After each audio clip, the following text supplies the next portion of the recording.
গত জুলাইয়ে ভালোবাসার মরশুম নামে একটি টলিউড সিনেমায় অভিনয় করার কথা ছিল ঢালিউড অভিনেত্রী তানজিন তিশার। এতে তার সঙ্গে থাকার কথা ছিল বলিউডের শরমন জোশীর। কিন্তু এ বিষয়ে তিশা কোনো কথা না বললেও পরিচালক নিশ্চিত করেন তার অভিনয়ের বিষয়টি। গত মাসে শুটিং শুরুর কথা থাকলেও এখনো কোনো খবর পাওয়া যায়নি। তবে গুঞ্জন আছে ভিসা জটিলতার কারণে সেই সিনেমাটি করা হচ্ছে না তানজিন তিশার।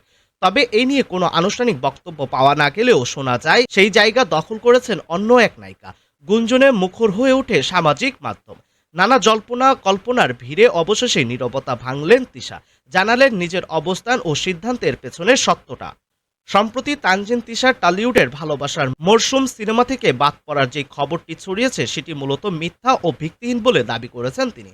গণমাধ্যমে অভিনেত্রী বলেন, আমি নিজে থেকে দেশের টানে এবং শাকিব খানের সঙ্গে অভিষেকের সুযোগ হাতছাড়া না করতে কলকাতার সিনেমাটি থেকে সরে এসেছি।